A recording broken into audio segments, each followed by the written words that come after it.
Discipline is the foundation of all achievement. But the most important lesson that I learned from it is that everything that you do, it's not about you. It's about service to others. And there's a certain gratification that you can get out of serving others. There's people that have seen the road and can carve a path and literally defend it for us so we don't have to make the same mistakes that those individuals did.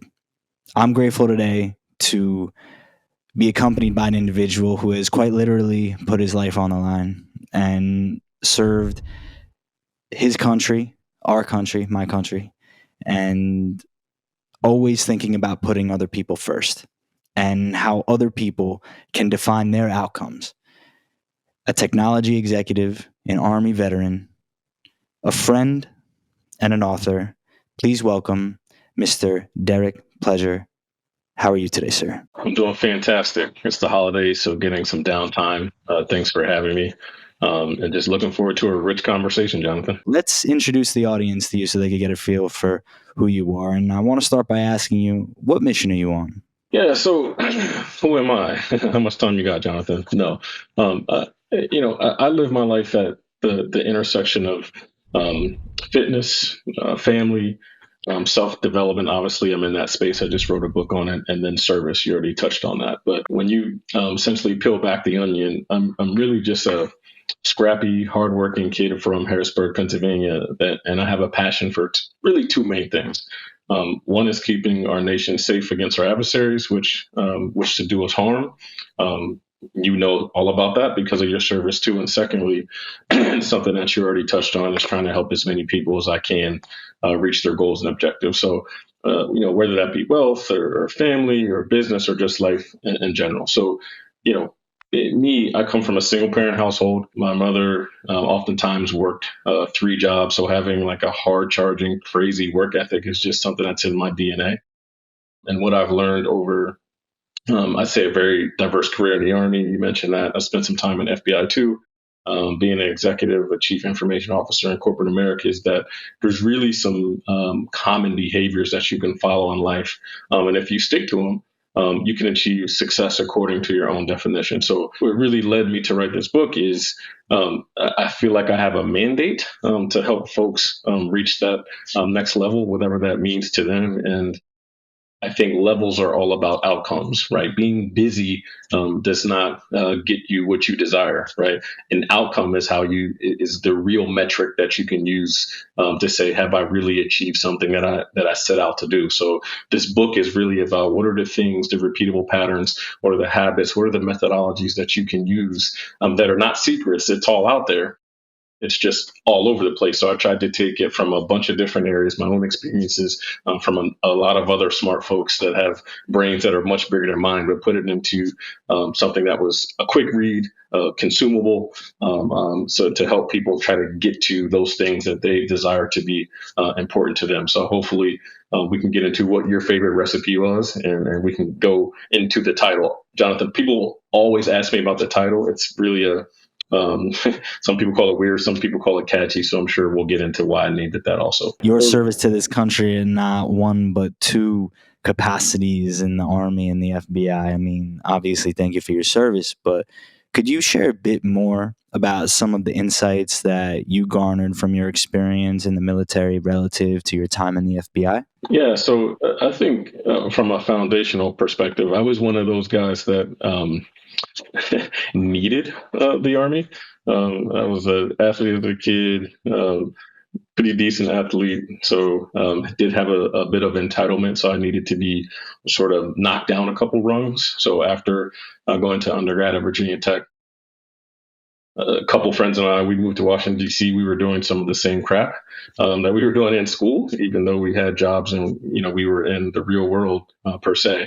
But it was still living like we were at a frat house. I'm in a fraternity too, Omega Psi Phi. So one day I just woke up and said, this is not it. So I went and enlisted. Best decision I ever made in life. And what it really taught me foundationally, a couple different things. Obviously, discipline is the foundation of all achievement. But the most important lesson that I learned from it is that life, everything that you do, it's not about you. right? It's about service to others, and there's a certain gratification that you can get out of serving others. So all the time I spent in Iraq and Afghanistan and all these different places, I get a lot of questions from folks, and I'm sure you got some of the same questions too, Jonathan, around, how's it feel to be shot at, or how's it feel when someone, I was on another podcast and someone just literally blurted out to me at the beginning, hey, how did you feel when they told you to go kill someone? Which I think is the most ridiculous thing, because when you're in uniform, it's not about going to harm someone. It's about protecting the folks that are to the left and to the right of you, and making sure that the ideals of this nation, the reason we're over there, we're doing that for a reason. And that's to protect the way of life that we have, protect our children, protect the folks that we care about. So serving a cause higher than yourself, that's what I learned from the military. So I bring that same passion of serving people, not only in the corporate setting, but just life in general. So moving out into the FBI, I was a contractor there for just about 2 years. And it was very different from the Army, because instead of worrying about the person that's to the left or to the right of you, culturally, it's a different type of bureaucracy. There's a lot of folks that have their little cool sidearms on their hip, and then they might have one on their ankle. So it was a much more individualistic.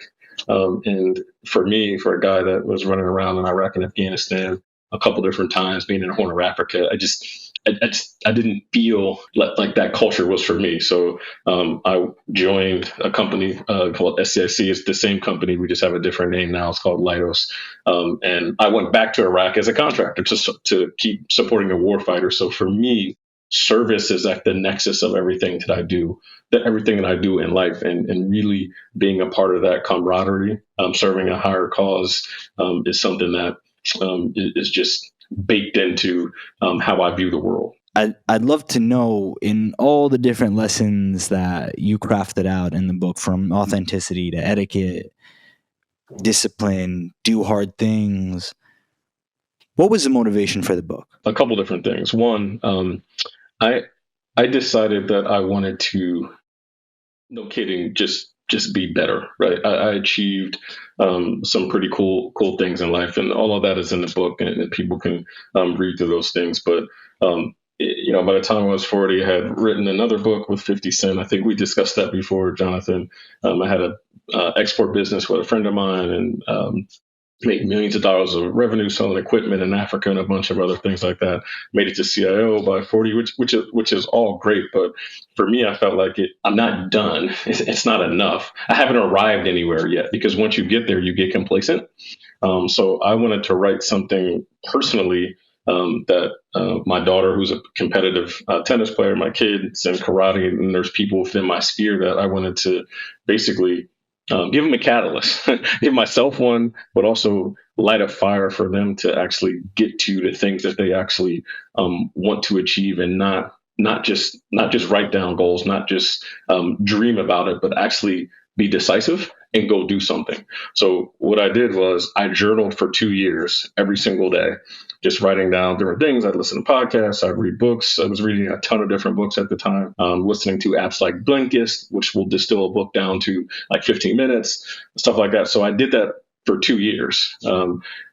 After 2 years, I had all these different distinct lessons that were in there. So I thought to myself, how could I take all this knowledge, take all this this great stuff, and put it in something that was consumable? Because you talk about how to influence friends, get a bunch of different books that all of us know about, from Napoleon Hill, you got Atomic Habits, James Clear, all these folks. It takes a lot to get through all of those different books to get sort of that nourishment that you need from it. So what I wanted to do was take it all and just put it in something that you can read in a weekend, or put it in something that you can slap on your coffee table, and you don't have to read 15 pages to get a lesson. You can go to one page and glean something that's a meaningful insight for you. So that was really the motivation for writing the book. But as I was writing it, then I was going through the journal and typing everything up, getting it ready for editing and publishing. Jonathan, it was very cathartic, because it's almost like, yeah, man, you're saying all these things, but are you living it? So it was a way to keep myself accountable too. And that was one of the recipes too, choose accountability. I think that's one of my favorites up front, where I talk about how your mind's not a democracy, take charge of it. Because I think a lot of times we allow ourselves to, our minds to force us, or to, sabotage. We do a lot of self sabotage because our mind wants us to see comfort, but I'm not a comfort God, because I think the bliss is always on the other side of discomfort. So that theme is within the book. Failure. I want to be known as the failure guy, because I think failure is the greatest gift that we can ever have, because it teaches you without saying a word. And that's another recipe in the book. But it really was about making myself better. Now I feel like I have a mandate to help you and everyone else raise the standards on themselves. And we can do that for humanity writ large. I think we'll all be better for it. You've used a few words that are resonating with me: mandate and recipes. Lessons relative to recipes. Why are you using the word recipe to help convey the message to your reader? And we can go back to the title, because I think we should unpack that a bit. The concept of your brain weighs 500 pounds was, it was born out of the idea that we spend a fortune, as a nation, as the world, to change our external appearances every single day. But the key to achieving the outcomes you want really is, it lies in your mind, right? Having the right nourishment so you can develop the right mindset. So I thought to myself, what would it be like if we could visualize what our brains would look like if they were actual bodies, and a true representation of the type of content that we feed it? Very quickly, it came to the conclusion that, most of our brains would look pretty obese, pretty atrocious, considering the amount of time we spend ingesting unhealthy ideas, news, gossip sites, all the negativity, social media, at least the kind that is pretty much worthless, so you're not going to be better on the other side of it.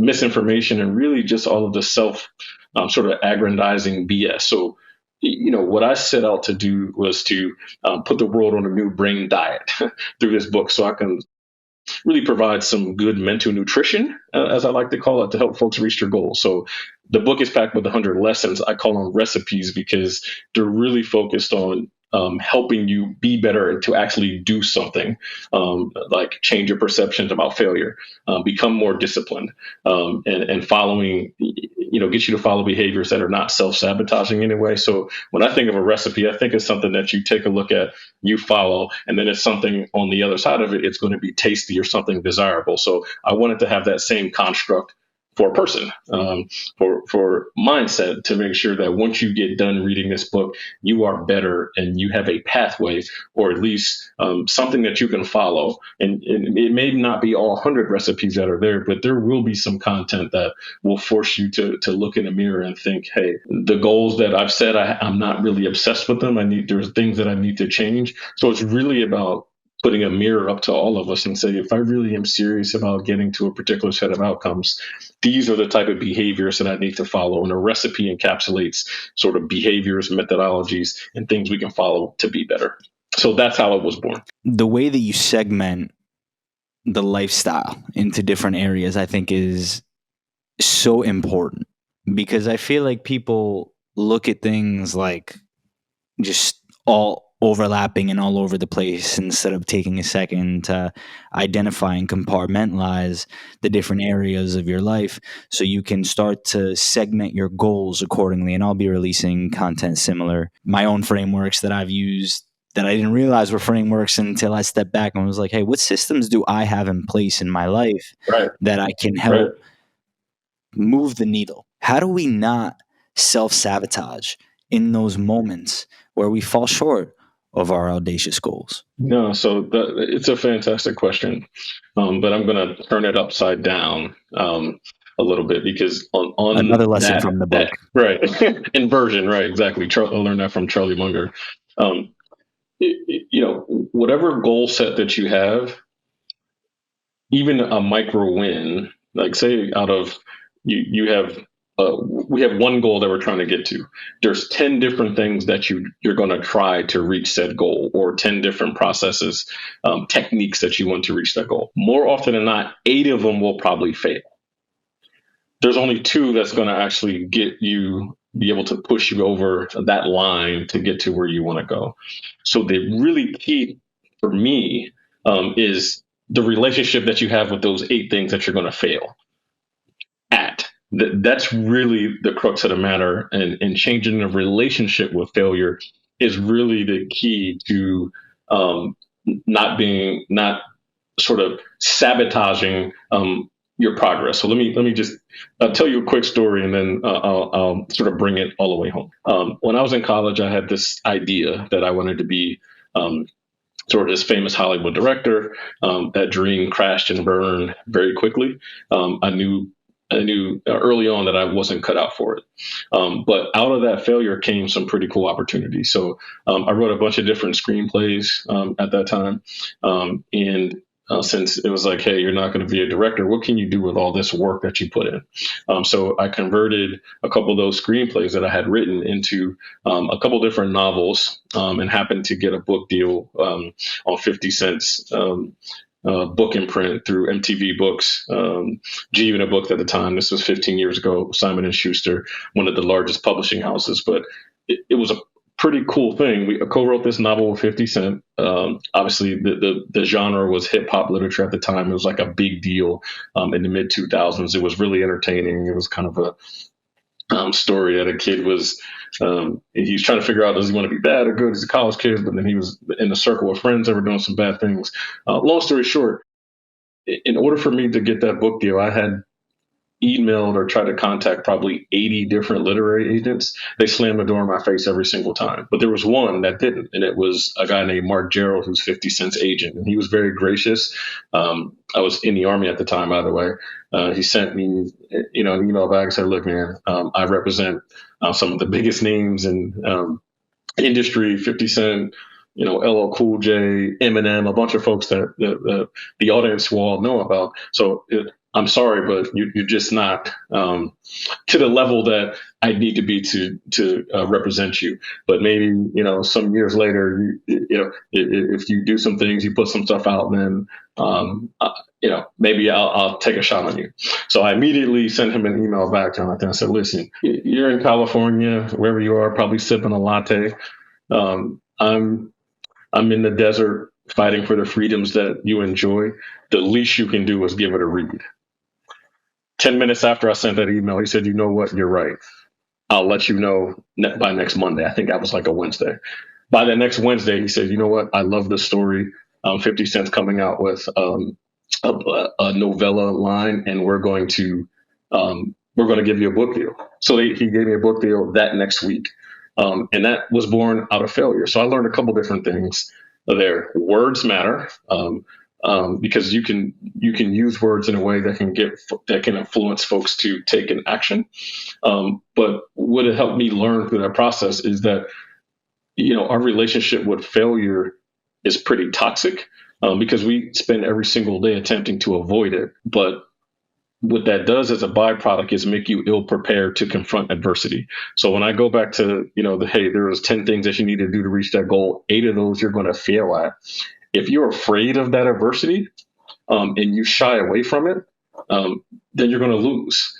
So I tell my children that, fail every day, fail fast. I'll tell my teams at work. I'll tell my teams within 500-pound media, fail every single day, because it teaches you what not to do and provides critical insights for the things that you shouldn't do in the future, and sometimes it's more important than what you should do. So for me, it's not about how do you not sabotage yourself for reaching said goal. I think it is, how do you make sure that your relationship with failure is not so toxic that it will stop you from progression. So I focus on the failure side of it and embrace it, love it, because it's a teacher, right? It's not a bad thing, but we've been conditioned. Hey, we were growing up, and you've been through law school. I think we both got MBAs, so you've been through B school too. We've learned since we were very young that, hey, if you get a D on the test, you failed. You're a failure. That's a terrible way to rear our children, to make it uncomfortable to fail. We should say, no, fail hard, because if you think of the most successful people in the world, what they're best at is failure. So that's how I try to, focus on like embracing the failure side of it, instead of just saying, hey, I'm going to do all these different things to reach said goal. And the only way I'm going to be successful is this one route. The failure makes you successful because you've taken all these other routes and learned from it. I think that's an incredible take on how we can all embrace failure. You have this other recipe in the book talking about turning things upside down. Could you just zoom in on that for us a bit? Yeah, happy to double click on that one. We're taught since the sandbox that solving problems is something that is almost linear, and it's almost like mathematical. Because this is what we're taught, and there's so much we can talk about socialization and why we do certain things. I do a lot of reading about psychology too. That's why I have inversion and some things like that in a book. I think what inversion helps us do, and all inversion means, a simplistic way to describe it, is turning your problem upside down or trying to solve it backwards. Because if you do that, you'll recognize that the problem that you thought you were trying to solve is not really the problem that you're trying to solve at all, right? So instead of saying, "Hey, and there's a example that Charlie Munger uses in some of his books and commentary around, these pilots, and you're pilot, so you can relate to this. These Air Force pilots were trying to figure out how to land at a precise place under duress, or say if it was weather or something else, or things like that. So what Charlie Munger said, hey man, you guys are so focused on how you're going to stick this landing perfectly. What I'm worried about, I'm trying not to crash. Right? Because there's 1,000 things that can make me crash. So I want to make sure that the angles and the drift and all these other things that I have no clue about, what Jonathan, you do, these are things that are making me crash. Let me solve all those problems. Let me solve that. And then by virtue of solving all those other problems that could really stop you from reaching your goal, that helps you get into a very smooth landing, as opposed to just having a linear focus on just trying to stoke that landing. So that's what inversion is about. So you can take that same strategy and do things, in your life, right? And if you're trying to, make a better relationship with your partner, or you're trying to get a specific promotion, you need to turn that problem set upside down, because it's not the promotion per se.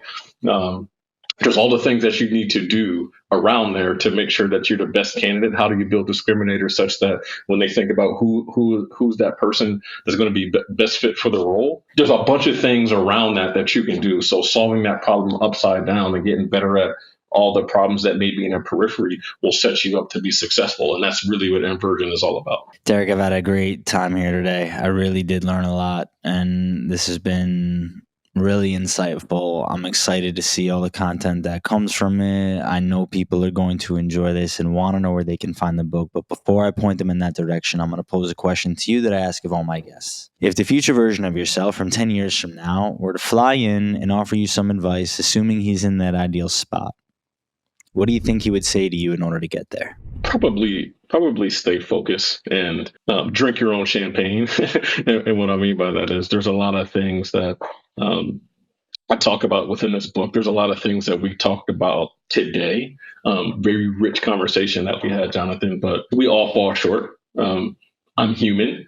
So there's a bunch of things that, I sort of talked about or characterized or preached about today that some days I fall short of doing those same things because I'm human. And there could be any number of reasons why I did that. Look, I feel like crap that day, or just something happened, or, I was stressed out, my kids, my daughter lost the finals and she's pissed off. So then I'm pissed off too. But it's just about stay focused, man. Remember those worthwhile pursuits, because if you make sure that you stay tethered, to use your term, I like that term, to those worthwhile pursuits, then there shouldn't be anything that you allow within your control to stop you from getting there. And another thing, if 10 years from now, if that was that person and I could fly back and do that, I would ask a metrics-based question. how many people did you serve? How many people did you help, you know, start a business, or did you influence to become better? And if that isn't a significant number, then that means I was not successful on the mission that I set out to do. Because at the middle of all of this is the nexus of it, the nucleus of it, Jonathan, is about service, from my perspective. And I want to make sure that I create an environment such that I'm able to serve and I have the time and capacity to do so. So I think those would be the questions that I'd ask. Derrick, thank you so much for today. I've never heard that response before where you'd actually want to have the conversation. And that's something that I'm going to take to light. It's a great lens. Please let the audience know where they can keep up with your journey and find the book. Yeah, the book is Your Brain Weighs 500 Pounds. It's a very quick read, easy to consume. Easiest way is to get it on Amazon. You can interact with myself and my team at 500poundmedia.com. All the socials at 500poundmedia. It's just 500, the number, pound, then media. And looking forward to the engagement, and just want to help some folks get better and help folks achieve outcomes. And Jonathan, I want to thank you. Appreciate everything that you're doing. And I'm sure that we will be working together in the future. So thanks for this time. I know we went a little over, but when you're having a rich conversation, that's the byproduct, man. So thank you. My pleasure, man. It was worth every minute. Until the next one. Hi, everyone. Welcome to Inside the Inspired. My name is Jonathan Cohen, and I have a quick favor to ask you. If you're getting any value out of this content, please take a second to subscribe to the channel. You help us reach more people, and you can also stay up to date with all the latest content coming your way. Thank you so much for tuning in.